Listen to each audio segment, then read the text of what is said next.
While usually the players are the ones who get the hate, a few coaches broke the rule. The coaches on today's list were hated for various reasons, like coaching a team owning another, ordering their players to play aggressively, or simply because they were the best. Here are the most hated NHL coaches. Number 10. Mark Crawford. Mark Crawford rose to prominence in the NHL not for his performance as a head coach, but for inciting his Vancouver Canucks to seek vengeance on Colorado Avalanche player Steve Moore during the 2004 season. Crawford told his team that Moore's prior game hit on Vancouver's Marcus Naslund should not go unpunished, even though the NHL had examined the play and ruled it acceptable. I'm sure Crawford didn't want his players to kill Moore's career, but that's what happened when Vancouver's Todd Bertuzzi drove Moore into the ice and broke 3 of Moore's vertebrae. If that doesn't win you a reputation as a despised NHL coach, not much will. Number 9. Mike Keenan. Keenan's resume is riddled with resignations and dismissals from beginning to end. He has a reputation for arriving as a new coach and instantly wrecking the team, moving players in and out like a revolving door. He's been plagued by personality clashes and power struggles with players and senior management.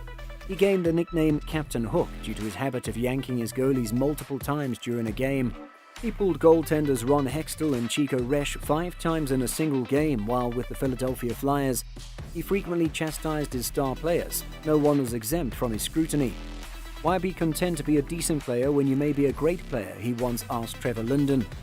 Keenan could be seen forcefully yelling in Brett Hull's ear from behind him while coaching a game in St. Louis, while Hull kept his eyes on the play on the ice, sneering and shaking his head in disapproval. In another example, when the Blues played the Buffalo Sabres, Dale Hawerchuk's dying grandmother went to see him play one last time. Keenan unfairly benched Hawerchuk, prompting Brett Hull to shout at Keenan. Keenan reacted by deposing Hull as captain. Keenan made no concessions, even attacking Wayne Gretzky in St. Louis. He once engaged in a verbal brawl with Sportsnet Canada's Hockey Central analyst and co-host Nick Kyprios. It started with Kyprios criticizing Keenan's coaching style and why he wasn't playing him in certain situations. Keenan simply said, "Nick, you just weren't good enough." Number 8. Ken Hitchcock. Ken Hitchcock, the head coach of the Dallas Stars, is well recognized for his team's exceptional performance, but he is not the easiest coach for players to like. Hitchcock's forceful attitude works well while leading a squad, but it frequently irritates his players. His time with the Stars ended during the 2001-2002 season, as the team struggled to get off to a good start after making the playoffs the previous year. The conflict between players and management was the most striking aspect of his departure from the squad, as he was voted off the team by the Dallas players. Number 7. Ron Wilson. Ron Wilson has vast coaching experience at the NHL and international levels, but he is also reviled by fans and players alike. Wilson is one of only 7 NHL coaches to have won 600 games, but that doesn't mean he's easy to get along with. The fact that players loathe Wilson is well established. Wilson's motivational strategies, to put it mildly, require some tweaking. Number 6. Brian Trottier. Brian Trottier is regarded as one of the greatest Islanders players of all time, but it didn't stop some Islanders fans from turning against him when he took over as Rangers head coach in 2002. Furthermore, it didn't take long for Rangers fans to join Islanders fans in their dissatisfaction with Trottier as their new coach. Trottier's detractors were not limited to spectators. The Rangers front staff sacked him after only 54 games. Number 5. John Tortorella. John Tortorella is quite likely the most misunderstood coach in the game. Many people see him as an out-of-control jerk who has temper tantrums and engages in petty acts of hostility towards his players. For example, at the 2014 Winter Heritage Classic, backup goalkeeper Eddie Lack was used instead of Roberto Luongo. Or in 2009, when many Capitals supporters heckled him from behind the bench during Game 5 of the 2009 Stanley Cup playoffs, Tort grabbed a water bottle and hurled it towards the fan. He then took a stick from Aaron Voros and attempted to poke the fan through the space between the 2 panes of glass. He was suspended by the league for this. Tort has been penalized numerous times for speaking his views about league officiating, but as replays reveal, he was frequently correct in his critique. He was also the fall guy in the Pierre-Luc Dubois scandal. Many people thought it was a personality clash between the two.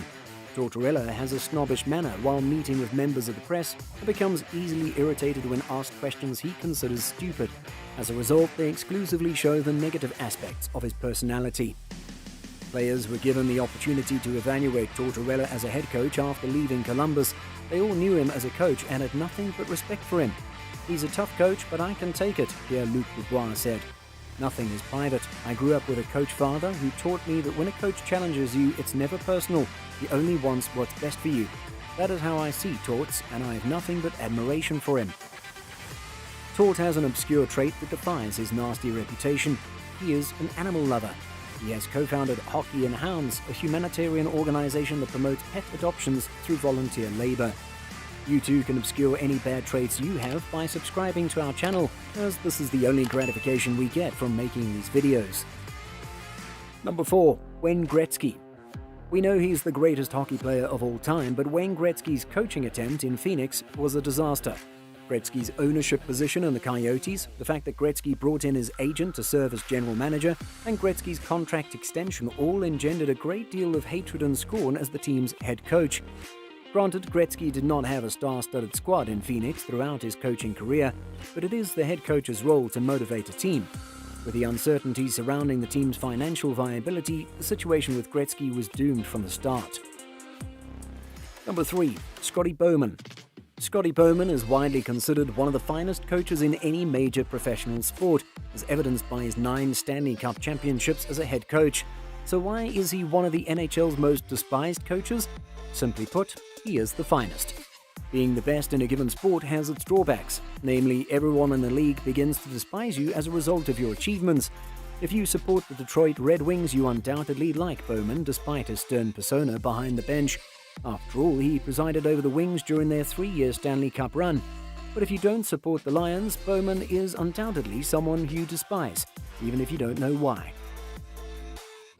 Number 2. Tom Webster. Paul Maurice, the Florida Panthers' current coach, also played for the Windsor-Compuware Spitfires of the Ontario Hockey League, or OHL, under coach Tom Webster. He was a hard coach, a full hard A, which back in the 80s was completely appropriate, Maurice added. But a loving coach. He imposed a discipline in the room. There would be no BS and all eyes would be on him. Webster is on this list due to 2 incidences. The first occurred on March 23, 1991, during a Los Angeles home game against the Calgary Flames.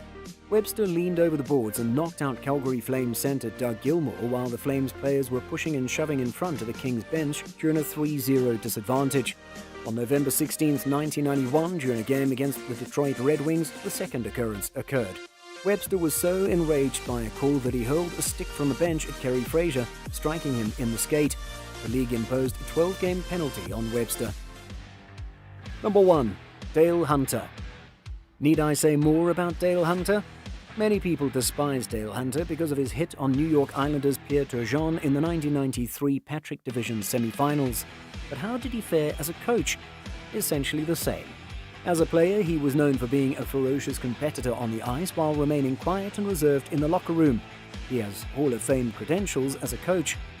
Dale Hunter was regarded as the little pest in the NHL, and he took that reputation into the OHL.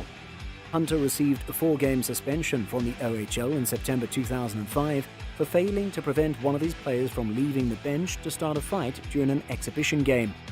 Hunter was suspended for 2 games and fined $5,000 for off-ice abuse of referees on January 20, 2006.